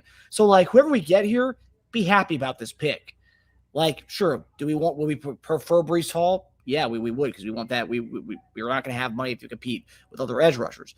However, Jeremiah Love, JD and I saying we'd rather go elsewhere doesn't mean we don't like him. And if we do draft him, we're gonna celebrate it, and on our post-draft show, we're gonna love it. But there's things to consider with Jeremiah Love, and you know, I'm not a huge college fanatic, but I do watch. And Jeremiah Love, some of his worst games came against the best defenses in college. And for me, that's kind of a scary thing. I mean, Indiana shut him down when he went against Miami week 1 of the season, shut him down. That's because you're going to be facing defenses and then some. You're not going against FAMU in week 2 of the NFL season. You're going against legit defenses, not these small schools. You're going against legit defenses, and that scares me. I mean, he has all these great highlights, but a lot of these guys have awesome highlights. I'm telling you, such a great point, brother. It's a wonderful, excellent point. And some of those highlights, I was looking at the other helmets and the guys he was going against. I'm like, well, shoot, okay. Right? You know? Yeah. And Notre Dame can play anybody they want to play, right? Because there ain't no conference. So they can make a decision on who they playing. And I'm like, Rutgers? Oh, okay. Not yet. Okay. He just go both on Rutgers? I got it. And so you're going to have highlights. You should have highlights against those guys. You should. You should have highlights against those guys. Yeah. So I will with you 1,000%. 1,000%.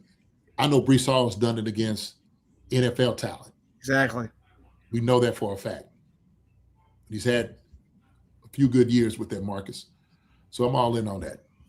Yeah, because Teja was watching because Teja doesn't really watch college football. He does a lot of draft stuff. Like he loves watching guys after the fact and seeing the write-ups on them. Honestly, we all know that on the show. But he'll be watching highlights, and I'm like, he's like, man, look at this guy. I'm like, dude, I was like, he's doing that against I don't know, Eastern Missouri State. I'm like, he should be doing that against Eastern Missouri State. I mean, what are we talking about here? You know? Yeah, Montana Central. Yeah. Yeah. What? I didn't know they had a football team. They just got one 2 years ago. Okay. Yeah. It looked good again. Missouri paid him a lot of money to play that game. Yeah. And it's going to happen. But look, not taking away from his greatness, right? It's not taking away from his greatness. But there's context to certain these things that guys should have highlights against certain ones. That's like some of the pass rushers I see. I'm like, well, you're going against Nebraska and some of these other guys. Like, you should get around them. You should. Sister Mary the Poor, right? That's a fact. So, Tato Free said, agreed to disagree, JD. Name Jamal Charles as lineman.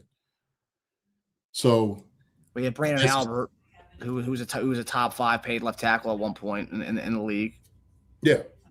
And then we talking about Jamal Charles for getting to say, one of those rare talents. He had that speed, but they would get him to the second level. What Charles had to do, make one guy miss. He wouldn't get hit in the backfield, Todd. But he had to go. He had Rodney Hudson as a center. He was a top paid center at one point. He had Brandon Albert as a top 5 tackle at one point. Yeah. How many top 5 offensive linemen do you want Jamal Charles to have? I mean, he had like legit dudes in front of him.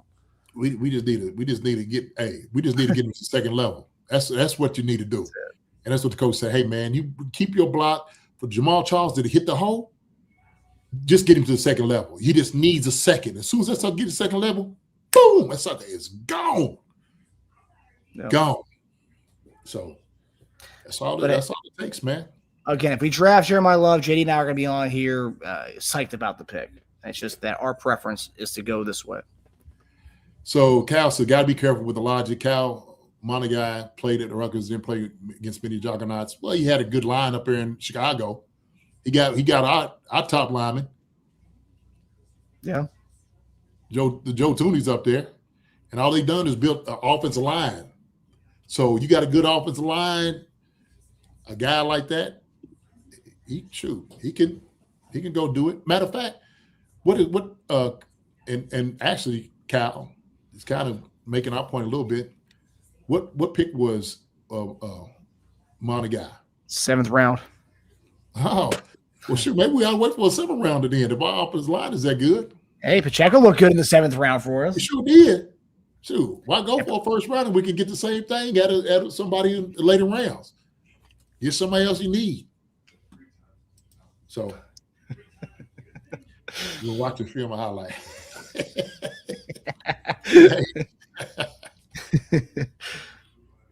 So we're gonna throw in the chat the invite link for anybody to come on, ask us questions, be it draft, be it off season, be it whatever.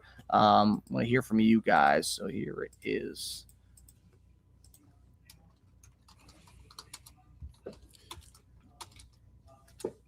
Well said, Witchy. Yeah, there's no one person who fixed the Chiefs, and there's no one person who will fix them again. It's a team effort, 100%. Mm-hmm. Yeah, Teja was a big Monungai fan last year. I remember he talked about him. I don't think on our highlight show, Teja, I don't think that was one of the guys you ever chose. We did running back day. You never did a Monungai highlight. I don't think so either. I would remember the name like that, Teja. He did a best of when we did a best of the rest. It was like the other guys we never mentioned. He mentioned him then, but he never got his own spotlight day. You could have made your own spotlight, Tej. Yeah. And Tej, the way that we blocked this past year, he we still would have been. You wouldn't have heard nothing about him. You're like, why we get this guy? Yeah, he probably would have been elevated from the practice squad. So Tay said, when watching film highlights, 1, can a guy look awesome doing something, period? Yep. 2, can we also do that against top-tier talent? He can. And I think that's what you're hoping. You're hoping they'll do that against top-tier talent. But you got to be realistic is the talent that he's going against and say, okay, he should look good against, Northeastern Vermont. You know what I mean? So he looks good against them. Shoot, he should be knocking out the park. But I think, man, look, if talent is talent, the guys should be able to, jump off the screen to you. That's what should happen. And so you're not going to take away from what he's still doing. I mean, I said this before. Look, 4-3 is 4-3. I don't care where you go. I don't care what planet you're on. Well, maybe planets is different, but atmosphere. But I'm saying, 4-3, any country, anywhere in the world is still a 4-3, period, point blank. So that's the way I look at it. Now, what does he do with that 4-3 is another thing. We got a guy that runs a 4-3, right, Marcus? Don't we have one in the backfield that's like 4-3, 4-4? We do. We do, for sure, baby. Yeah. Hey, we should have been using that joker. So. All right, we got someone coming in here. We got June coming in here. Okay, that's a new one. Joe. What up, though? Oh, Optimistic James, what's up, buddy? Yeah, you got he's got alter ego. OG, And what's I'm hot like going that. down, man? What's going down with you, Optimistic James? What you Hey, gonna do? they already know it's gonna be what it's gonna be. Yeah, I can probably be less populist than anything that I can talk about, other than KC, Chief, CC, Chat.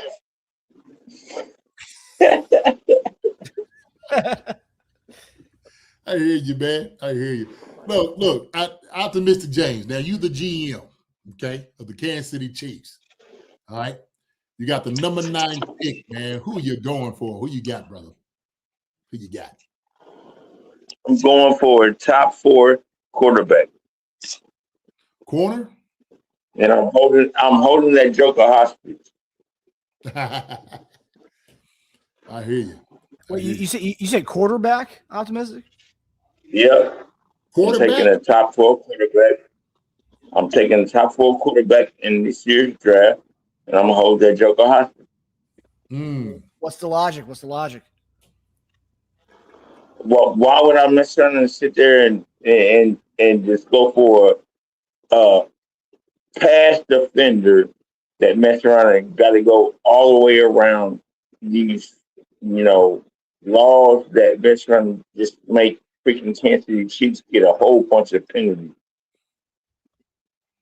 I love you, Jawaan Taylor. I love you, Jawaan Taylor, man. So I hope you get your whole money anywhere it go. Right. Look, hey, much success with Jawaan Taylor where he goes now. Hey, more power to him. I wish him the best. Wherever he goes. Right? Exactly.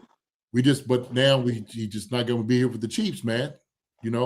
So for us, we're going to move on, and we got a couple of two guys that will probably fit in their position to really say these guys could be our guys. They can start there, and they played a lot last year for us.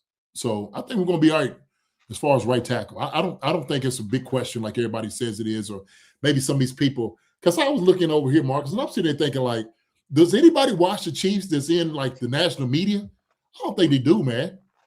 They was different, like, giving us what we need. I'm like, we don't need none of these guys at all. They ain't even top priority. So. I mean, but if you can, like, just think, like, if you draft in the fantasy draft, right? Because I be messing around and keep losing. Every time I get a whole fantasy team, or if I go mess around and I pick 6, or if I just do a 10-cent bet trying to just get a 16 people parlay, I keep losing.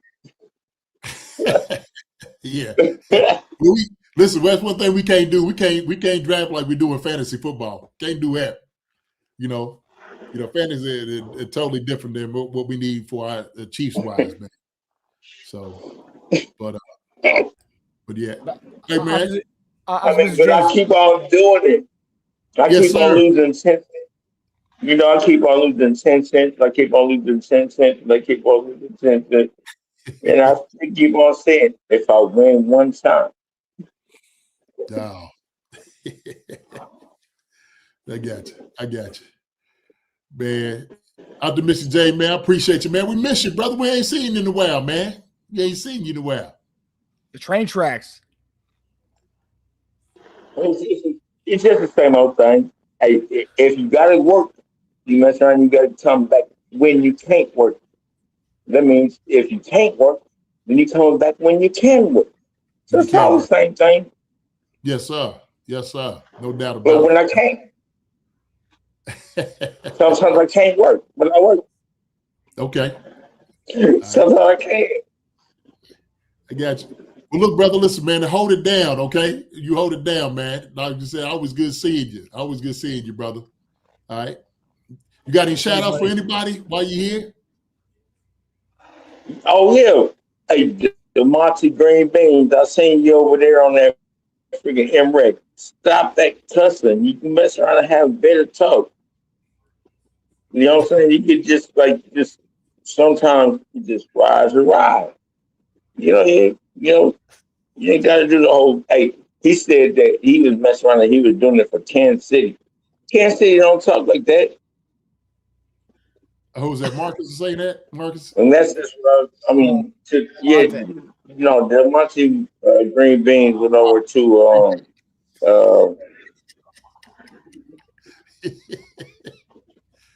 Oh man.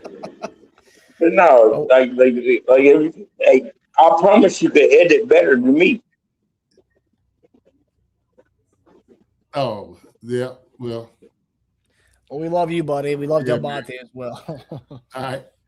Well, brother, listen, we got so tell them people. Hey, tell them people that from outside of KC, we don't have to mess around and do all of that. We like narratives better than that, man. It's probably gonna be better that what you call it over in the Legends that's gonna turn into mess around and has a whole bunch of freaking concerts right outside of Arrowhead Stadium whenever the Kansas City Chiefs mess around and go over to the Arrowhead Stadium to make the elements relevant, and it's probably going to be very good. It's going to be economically a profit. Yeah. I can't wait for it to happen. Hey, It's probably going to take, it's going to take some years. It will. It'll get there, though. It's going to get there. Kansas City kids Yes. back home with Casey. Anyway, hey, man, they had all them Civil Wars. Look, hey, Optimistic James, man, we got somebody else on the call, my brother. All right, man, good seeing you, bro. All right, See you, buddy. we're going to wrap to you. All right? Respect and love. Yes, sir. See you, buddy. Respect and love. All right, we're going to bring in About Time. Optimistic James sir. is fantastic tonight, but we're going to bring in I About want Time. everybody to come with the same energy Optimistic James came through with. What's up, About Time? How you doing, buddy? Right.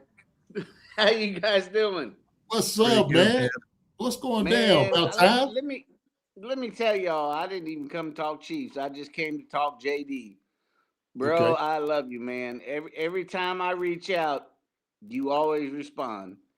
And when I went to the emergency room the other day.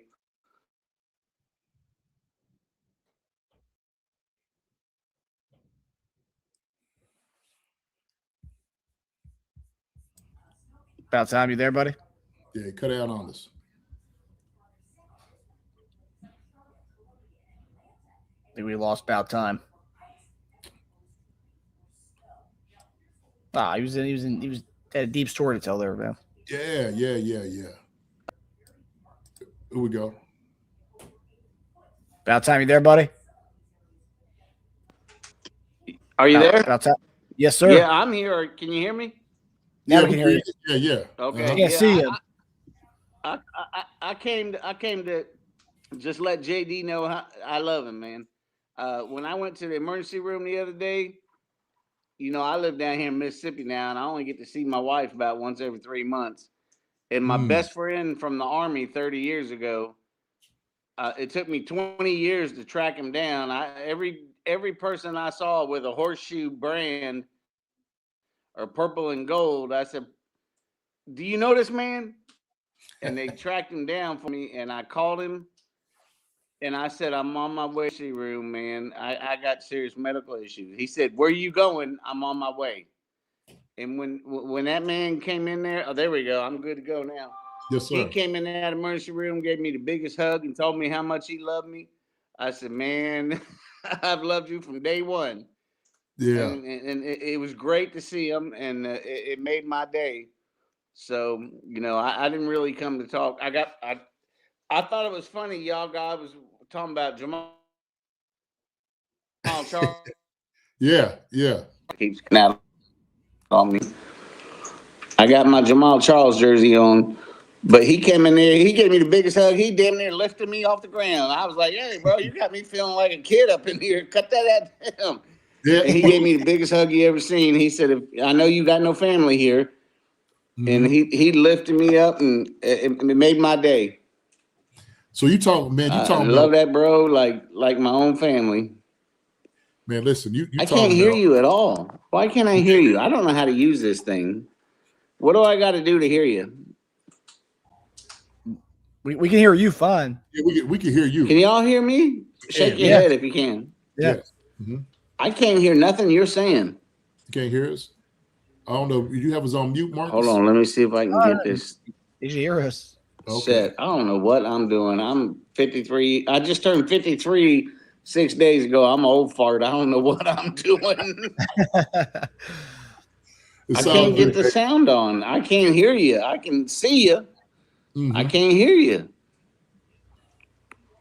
But anyway, I just want to call and call in because I want to let JD know, man. I love you, man. Because every time I'm struggling and I reach out, you always respond. You never leave me hanging, man. I appreciate that because I got some blood family members that won't even do that. So I appreciate the heck out of you, and I just wanted to let you know. I know this tablet is all whacked out. There we go. Is that better? My house is a mess. I've been so sick the last week. I've been in the hospital 3 times, so it's not been good. But I just want to let you know how much I appreciate you because you always there, man. Always. You never leave me hanging, bro. Never. Thanks you. Hey, can you see me? Can you see me? I can't hear nothing. What do I got to do to hear what you're saying? I don't know what I got to do to make this thing work. I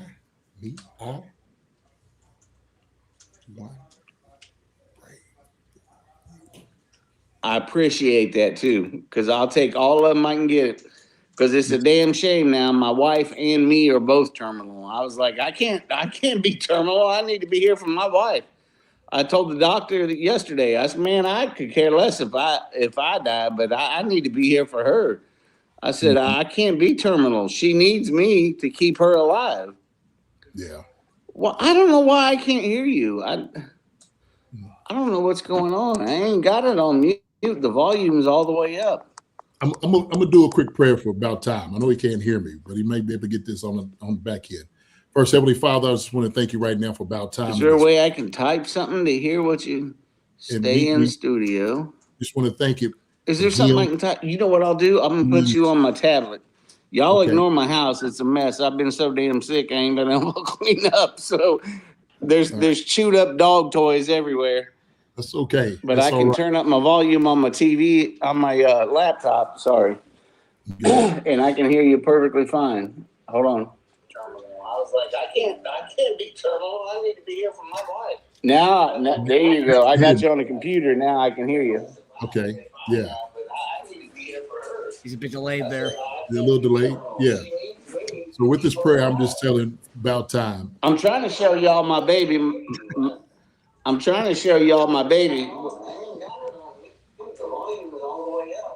Yeah, I don't know what happened to my computer. It just, my tablet, I completely lost all volume.